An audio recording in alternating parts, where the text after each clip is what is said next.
podcast music. Da-da-da-da. Hello and welcome to Michigan and Other Mayhem, the show about Michigan, murder, mysteries, histories, and other random mayhem from around the world. Your hosts are Allie. And Jen. Okay, Jen, what are you talking about? I'm talking about the Detroit, Michigan East Side serial killer that is currently going on. Dun, dun, dun, dun. Okay, which I thought was funny because I did ask you earlier, hey, what are you doing? Yesterday, I spent my morning going up over another serial killer that was in Detroit and was also killing sex workers. Back in the 90s, though. The early 90s. Yeah. I'm sorry, 2000 exactly. 2000? Yeah. So I was just like, what? And there was another one that was doing it in the 90s that I was starting to write an article on him, and I didn't do it yet. Yeah. Yeah, he died. What are you doing today? In jail. This one? Yeah, I'm going to do a serial killer that killed sex workers in Detroit in 2000. We were on the same wavelength. Yeah, serial killers killing prostitutes in Detroit. Mm-hmm.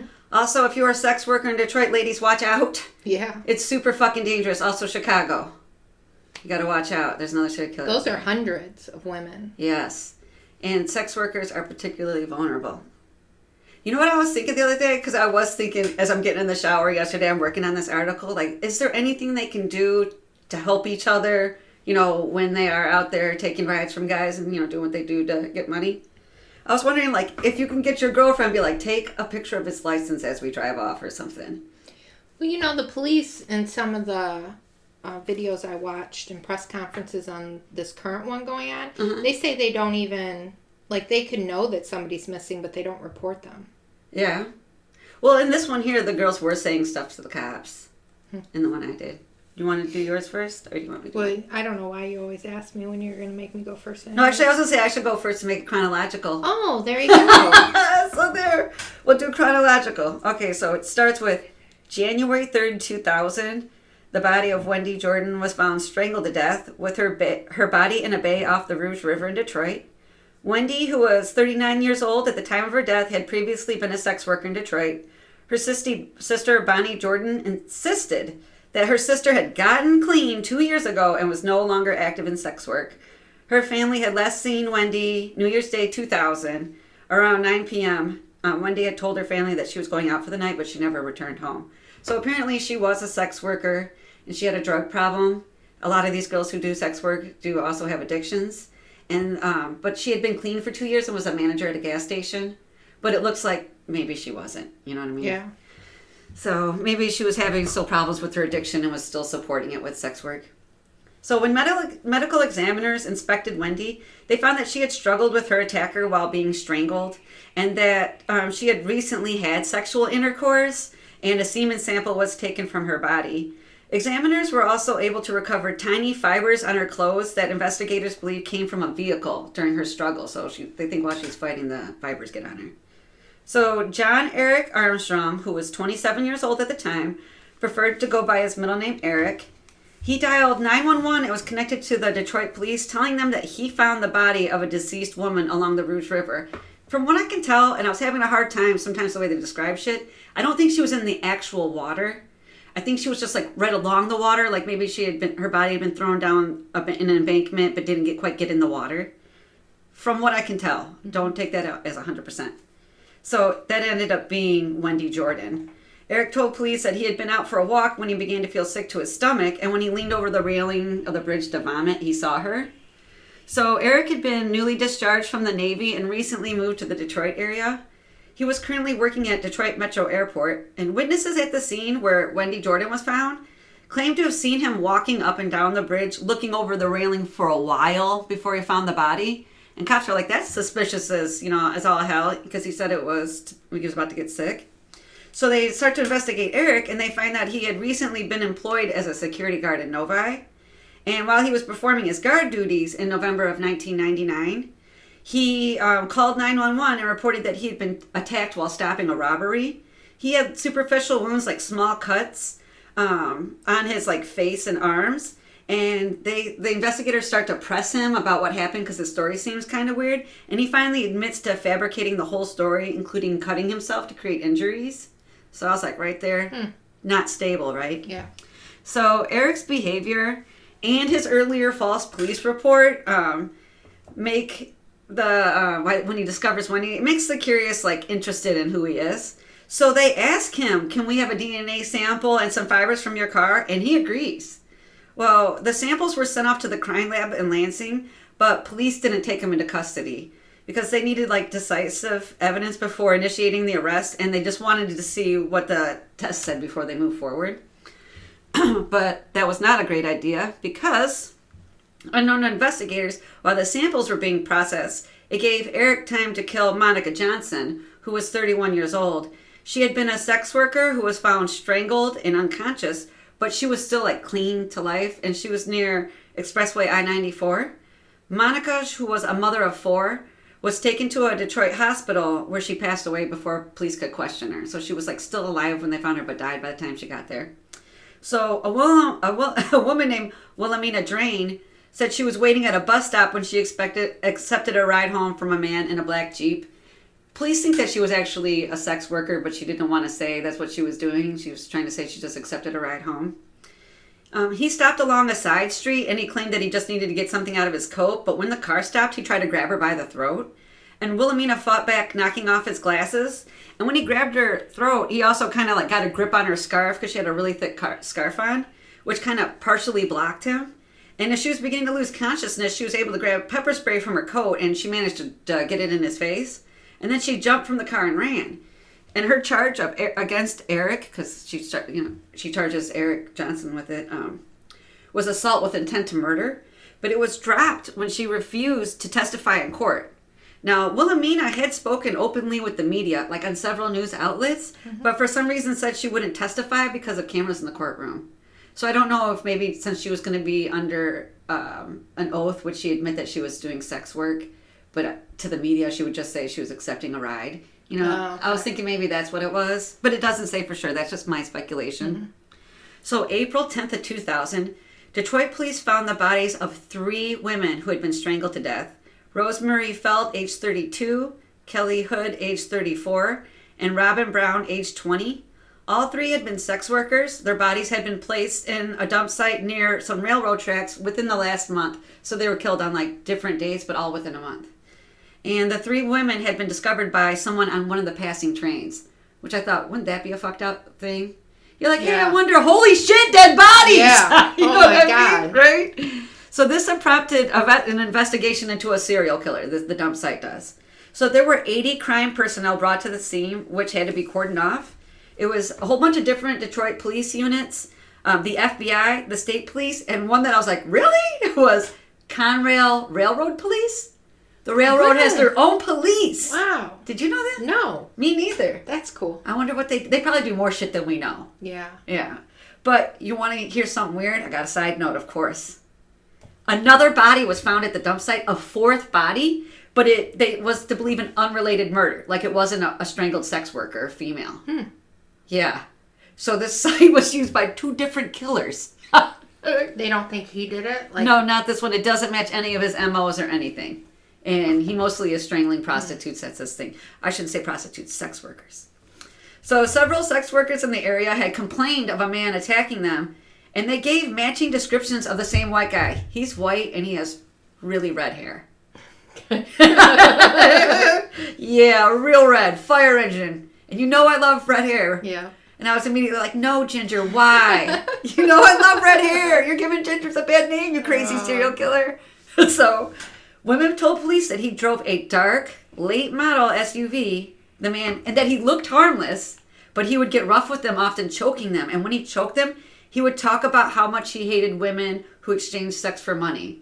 He would be like, oh, you're a dirty prostitute, while he's choking them. Yeah. Whew. Okay. So meanwhile, while this is happening, Eric is continuing to contact sex workers, attacking them in his dark-colored, late-model Jeep. So obviously, ring-a-ding, it's this guy, right? Yeah. Police used the description given by sex workers who had survived the attacks to search for the suspect. They started 24-hour patrols of the high-traffic areas of sex workers on the southwest side of Detroit where he seemed to frequent. Michigan Ave seemed to be one of his big roads. And on April 12, 2000, now the whole thing, they decide on April 10th, we have a serial killer. April 12th, 2000, the police arrest John Eric Armstrong at 12:30 a.m. in his Jeep and brought him to the precinct for questioning. Eric quickly broke down and began confessing. Eric cried and showed remorse During the police interview, and here's one of the things, he's one of those guys, he confessed to between 11 and 30 murders. Wow. Yeah, they think it's maybe like 7 or 8. But he confessed to like 11 to 30 throughout his career in the Navy. Now, Eric worked as a serviceman on the USS Nimitz from 1933 till 1999. So this reopened investigations into murders in all the ports the ship stayed at. So during his deployment, this includes Hawaii, North Carolina, Washington State, Hong Kong, Virginia, Thailand, and the Middle East. Eric claimed that his hatred for sex workers was due to a former girlfriend named Kelly leaving him in high school for another guy who gave her material gifts. And he considered the gifts a form of prostitution. And I was like, wow, you are so fucking sore because somebody broke up with you in high school. You decided to serial kill women. You asshole. Yeah. Eric's father was neglectful, and he claimed to imagine his father's face in the place of sex workers that he was strangling. So he's imagining he's strangling his dad as he's killing these ladies. So his first name was John, which reminded him of his dad, which is a man he despised, which is why he preferred to go by Eric, because John was also his dad's name. Mm-hmm. Eric claimed that his father had molested him. Eric and his mother were abandoned by his father when he was 5 years old so that his father could be with another woman. And it was right after Eric's brother Mikey died after riding his bicycle into the street and getting hit by a car. So his brother dies, his dad, who's abusive and neglectful, leaves, and then his girlfriend breaks up with him in high school. It's all over. That's all he needed. It's over. Yeah. So Eric had spent some time in a psychiatric hospital when he was a teenager, and he was sent to the hospital after he locked himself into a bathroom because he believed a girl in his high school wanted to have sex with him. Now, as women, we've had men come on to us wanting to have sex with us that we did not want to have sex with. We didn't lock ourselves into bathrooms, and we didn't get sent off to psychiatric hospitals. I'm guessing it was more than that. Yeah. Because I thought, like, wait, what? I think, don't you have to do more than that? I'm thinking. I've had worse than that happen to me in public, in front. So, during his confession to police, Eric claimed to have killed 2 prostitutes in Seattle, as well as another man, due to an argument. Eric said he had beaten the man to death with a pipe. Eric went on to describe the details of multiple murders. He also claimed to sometimes go back to the dead bodies of his victims and have sex with them again. Which to me is always the grossest, most nasty thing. Disgusting. I just imagine bugs on your dick. Yeah, that is so disgusting. Right? Eric was able to be linked, but not conclusively, but linked to the murder of a 34-year-old woman named Liette Hillig, Hilig, who had a string of prostitution arrests in Virginia. I don't know why I said stripped. She did not strip. Okay. I just said strip out of the middle of nowhere. I don't know. Too much coffee and my Tourette's acted up. Other than that, officials were not able to attach his confessed murders to him with evidence.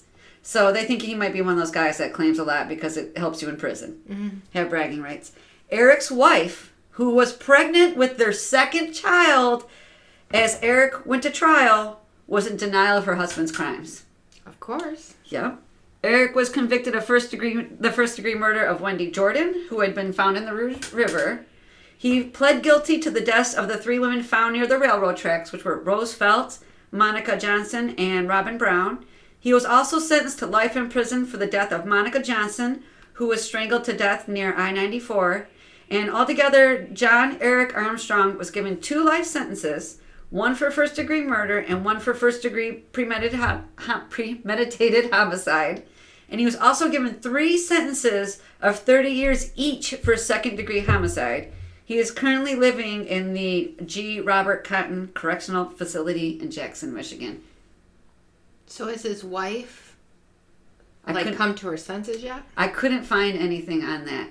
According to the cops, they called and were like, hey, we brought your husband in. We think you're a serial killer. And she just started going up like, you're a bunch of motherfuckers, blah, blah, blah. And they had to hang up on her. But I was like, you're fucking with a pregnant woman. We do crazy things when the hormones are kicking. Like, I might have been unreasonable when I was pregnant. I'm not going to say anything. I, of course, was not. Of course, I'm sure you're a sweet baby. Oh, goodness. So what's yours? So mine, again, is an ongoing case. It has currently 2 survivors and 3 deceased, possibly a 4th deceased. Okay.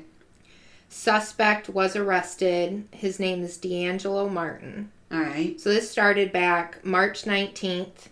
Nancy Harrison, age 52, was found partially dressed inside of a vacant house on the east side of Detroit. Is this the guy where all the things that were in common were they were all in abandoned houses? They were all abandoned houses. They were all in their 50s. And what was the third one? So they were all partially dressed. Do you think he has like mommy issues? I'm not really sure. Because women in their 50s, that's probably maybe his mom's age. How old is he, did you say? I'm sorry. And I don't know how old he is. He looks older. Oh, older. Like maybe he might be... Like older than us. Oh, okay. Middle age. Well, older than you. Bitch, please. I don't mind being old. Yeah. So, for Nancy Harrison, the coroner confirmed that she died of blunt force trauma.